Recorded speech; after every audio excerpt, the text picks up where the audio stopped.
Welcome back to another edition of Unconformed. Today we're going to be going over England versus Slovenia, and that was a snooze fest, guys. I cannot say how bad that match actually was. Obviously, Slovenia did their job. They defended really well.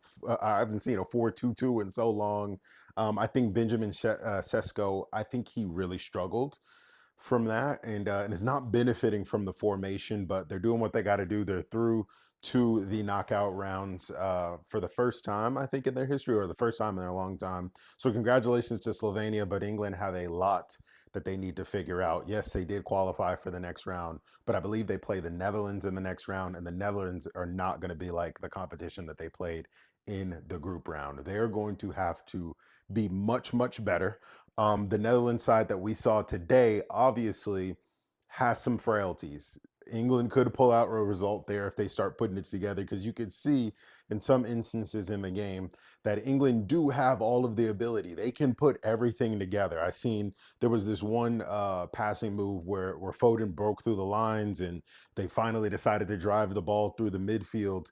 But Foden just ended up drifting offside. Saka finished the ball, ended up being an offside call. And there was another moment where they just started moving the ball faster around the box, right? And having a little bit more fluidity. Kobe Manu was in the middle of that. And I think this game, with him coming in at halftime over Conor Gallagher, we saw finally a difference a little bit in what we wanted to see in terms of the midfield.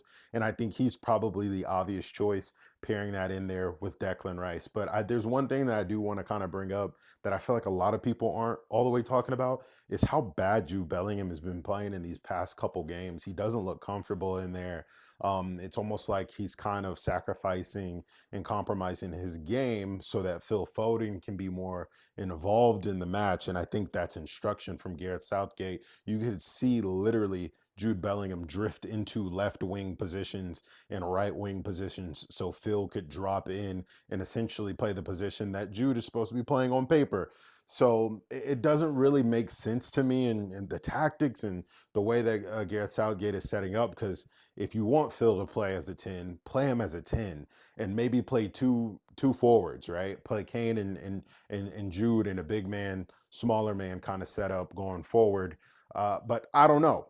I don't know. I don't know what England really needs. You have all this talent. It's almost like a golden generation of talent right now for England, and it feels a little wasted, right? It feels a little wasted because if you guys don't get anything out of this tournament, if England gets nothing out of this tournament, that'll be four major tournaments that Gareth Southgate was in charge where a lot is expected of him and nothing happens. So what happens from here? In another 4 years, there'll be the next Euros, right? And then in another 2 years, there will be the World Cup, and guys like Kane, so these older guys like Walker, Maguire is going to be back healthy, Pickford, all of these guys that Gareth Southgate loves to choose.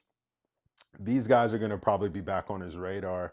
And it's just like, do you go with youth or do you stick with what you have? And I think Gareth doesn't know what he wants, right? You pick all of these young players. You got Wharton on the bench, you got Manu, you got Palmer, you got Foden, all of these amazing talents that you have at your disposal, and you're not really using them. You're kind of sticking with your usual guys that you kind of trust in Conor Gallagher and Harry Kane um, it's like, what point does he make the risk? What point does he take the risk? And he decides that, hey, I'm going to take a risk and I'm actually going to play Ollie Watkins, or I'm going to play Ivan Toney, or I'm going to play Cole Palmer in a false nine position to give us more fluidity and a more speed and youthfulness and agility.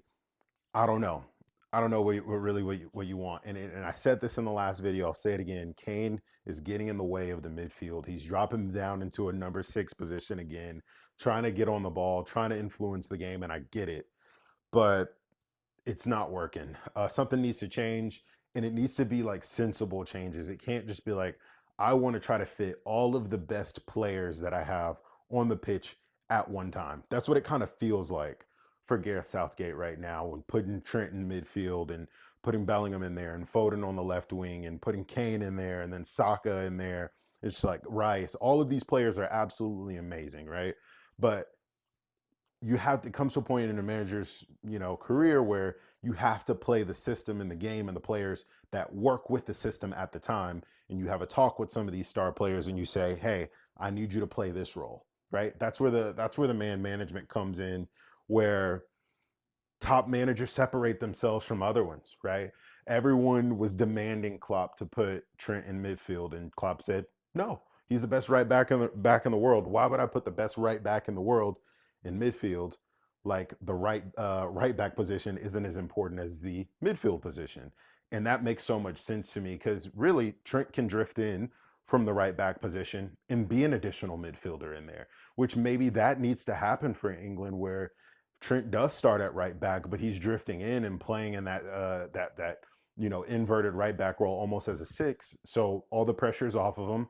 Mainu's occupying midfielders, Jude's occupying midfielders, Rice the same thing, and Trent can just sit back and ping balls over the top. And you got Watkins running in behind, you got Gordon running in behind, and Saka running in behind. That's the attacking trio I would probably go for in this next game, are those three guys that can run, guys that can latch on to these opportunities that Trent is creating over and over. He created the most opportunities out of everyone in the English squad and has some of the lowest minutes. I think that's something that you have to pay attention to. So England is cooked. That's one thing I will say. England is cooked, and if they don't change anything, um, I'm sure Gareth Southgate will be let go regardless. But them playing Netherlands in the next round is not going to be good. I picked them to get something out of this tournament. I picked them to go far into this tournament, but after these last three games, it's really hard to stand behind this team with how dysfunctional it is, how there's almost no clear set tactics for the team. And Gareth Southgate's like kind of trying to build the plane as it's flying. He's trying a bunch of different things. Like when you go into a major tournament like this, the system needs to be already down packed. No, the system needs to be already finished and in place. We know you know how you want to play. You know the brand of football you want to play, but he's constantly just changing things on the fly at halftime, and he's still hasn't figured out the midfield. And he needs Kevin Phillips in there, or Calvin Phillips, sorry, which I don't completely get at all. But England's doomed. Whoever they play in the next round is not going to be as nice as these teams are playing in the group stage, and it's only a matter of time before they get bounced from the competition. Sadly, with the talent that they had, they were favorites going in, but I'm actually going to pick Germany to take the whole thing. They look the best. They're in the best form. Their manager Julian Nagelsmann is utilizing the talent that he has to his best ability, and playing the right players in the right positions, man. And a big shout out to Adam Wharton, who I think should probably get a shout as well. Because if you look at Germany, they play with that metronome. They play with a Tony Cruz who can control the game, who gets the ball first, and he dictates how fast the game is moving or how slow it's going. And I think Adam Wharton could be that for England. But Southgate just, I don't know why he doesn't trust a guy that he picked, right, over other more experienced players that probably they could be using right now. Almost like if you think of Marcus Rashford, you think of Raheem Sterling, proven guys that have the pace to get in behind, create something from nothing, score from distance, and get you goals when you need it. So let me know what you guys think in the comments below. What needs to change for England? Will they make it out of the first knockout rounds? Do they have a chance? Can Southgate salvage his career? I don't know at this point.